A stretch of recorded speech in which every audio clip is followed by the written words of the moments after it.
Mga kababayan nating seniors, kung kayo ay 6 na pataas at may SSS o GSIS pension, pakinggan nyo mabuti itong nakakagulat na balita tungkol sa Enero 2026. Mayroon na kasing 7 mahalagang pagbabago na maaring tumaas ang inyong pensyon, pero maaari rin na may mabawas kung hindi ninyo alam ang tamang proseso. Hindi ito basta simpleng dagdag lang sa monthly pension ninyo, kundi may kasamang mga bagong patakaran sa tax, sa payout schedule, at maging sa mga benepisyo na matagal nang nakatago sa sistema, pero hindi alam ng karamihan. Maraming seniors ngayon ang nabibigla dahil sa mga natatanggap nilang sulat mula sa SSS at GSIS, at ang iba ay may nakikitang bawas sa kanilang ATM card imbes na dagdag. Kaya naman ngayong araw na ito, tutulungan ko kayong maintindihan kung paano eksaktong maaapektuhan ang inyong pensyon sa taong 2026. Ano ang mga bagong patakaran na kailangan ninyong malaman at higit sa lahat, paano ninyo maproprotektahan ang bawat piso na pinaghirapan ninyo sa loob ng maraming taon. Huwag kayong mag-alala. Ipapaliwanag ko ito sa simpleng paraan. Parang magkakapitbahay lang tayong nag-uusap sa hapag.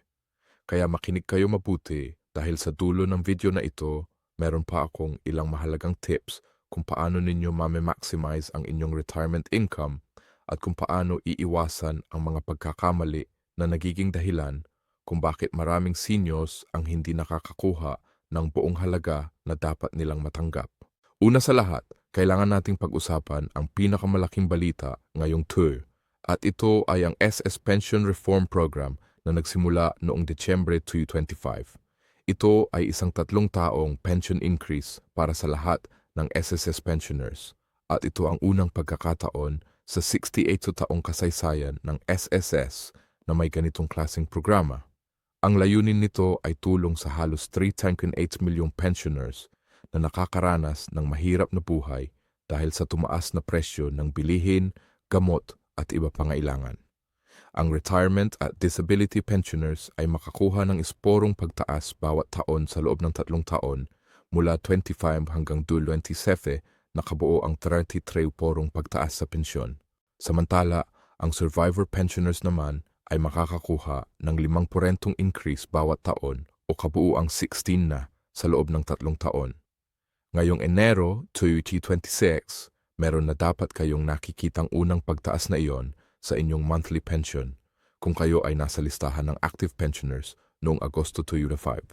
Halimbawa, kung ang dati ninyong pensyon ay PH Duos bawat buwan, dapat ay 25 na 20 na ito ngayong Dutch in 26 at tataas pa ito ng another 104 sa Setyembre 2026 at another 104 ulit sa Setyembre 2027. Pero maraming seniors ang hindi nakakakuha ng tamang halaga dahil sa mga problema sa kanilang records, lalo na kung may missing contributions o hindi updated ang kanilang bank account details sa SS. Ikalawang mahalagang pagbabago ay ang GSTS-SSS Portability Law na napakatagal nang umiiral pero ngayon lang talaga ginamit ng maraming retires dahil sa mas malinaw na implementing rules.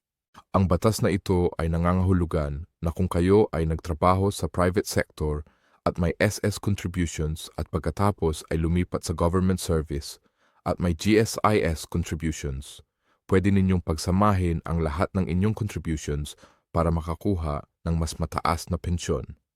Ang computation ay base sa combined creditable service mula sa dalawang sistema at ang average monthly salary credit ay kinukuha mula sa pinakamataas na 30s na buwan ng salary credits mula sa parehong SSS at GSIS. Halimbawa, kung kayo ay may 10 taon sa GSI at 8 taon sa SSS, mayroon kayong total na L taon ng creditable na serbisyo.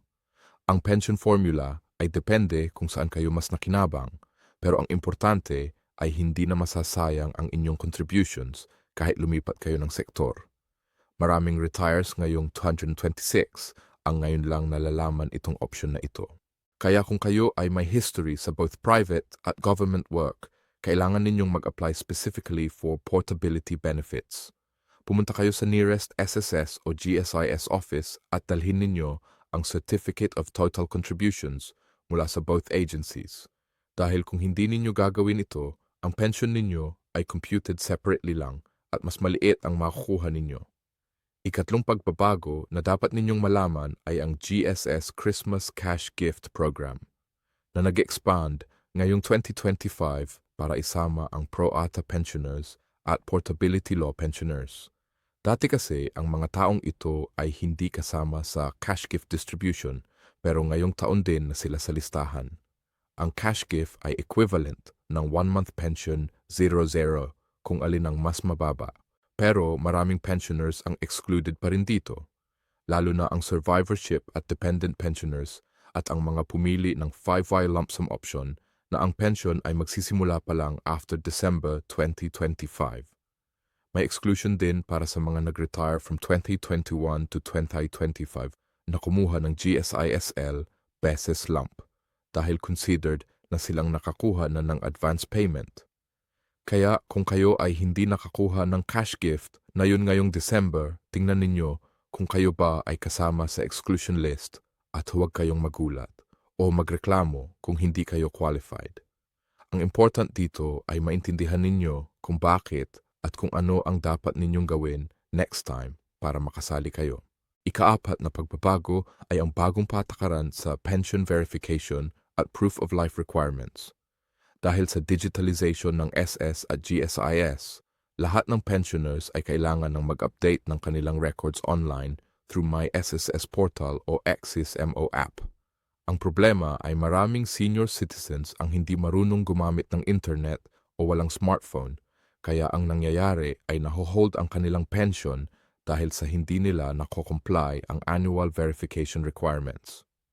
Ngayong 2026, mas strict na ang SSS at GSIS sa pag-check ng active status ng pensioners. At kung hindi kayo mag-submit ng proof of life within the required period, ang pension ninyo ay temporarily suspended. Ang proof of life ay simpleng dokumento lang na nagpapatunay na kayo ay buhay pa at still eligible to receive pension benefits.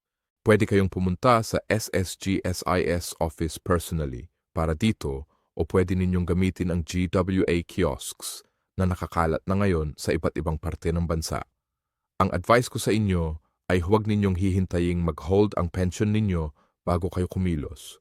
Gawin ninyo itong annual routine bawat January or February para sigurado na tuloy-tuloy ang payout ninyo buong taon. Ika-5 mahalagang pagbabago ay ang bagong rule sa lump sum options at ang kanilang tax implications. Maraming retires ang hindi alam na ang retirement benefits mula sa SSS at GSIS ay generally tax-exempt.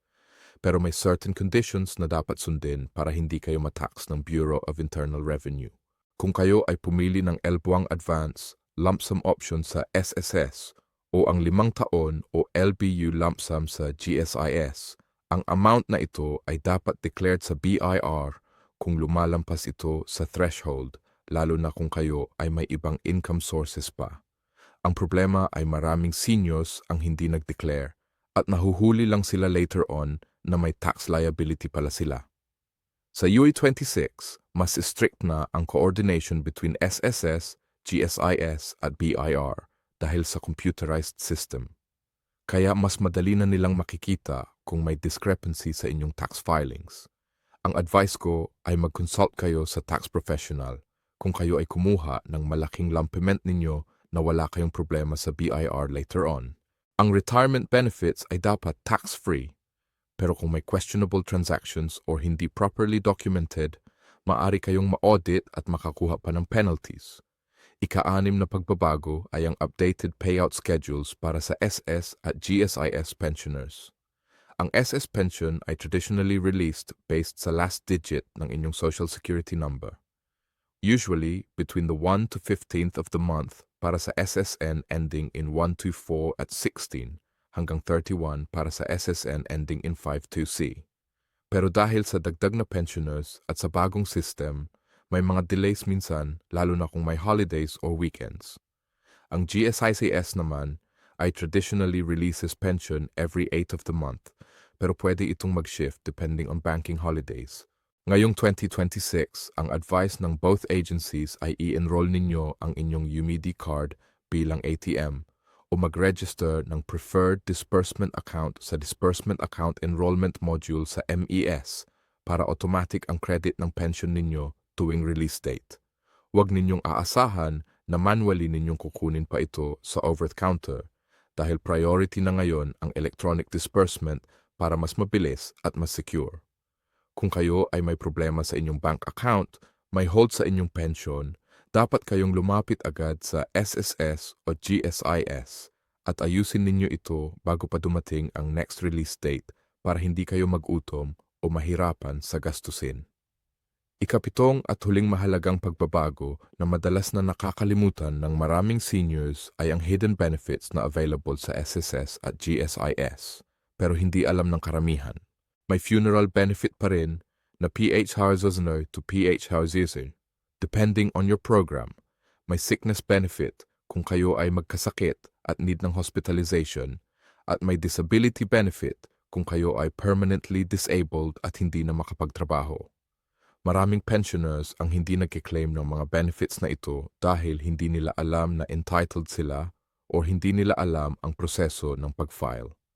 Ang advice ko ay pumunta kayo sa SS or GSIS office at magtanong tungkol sa lahat ng benefits na available sa inyo para hindi kayo magsisi later on na may hindi pala kayong na-claim na dapat ninyo pa sana natanggap. May mga cases din na ang surviving spouse ay hindi alam na entitled sila sa survivorship pension after the member dies. Kaya ang pera ay nananatiling unclaimed sa system. Huwag kayong mahihiya na magtanong at mag-follow up dahil yan ay karapatan ninyo bilang pensioner at kontributor ng sistema. Ngayon naman, pag-usapan natin ang mga practical tips kung paano ninyo maproprotektahan at ma-maximize ang inyong pensyon sa 2026.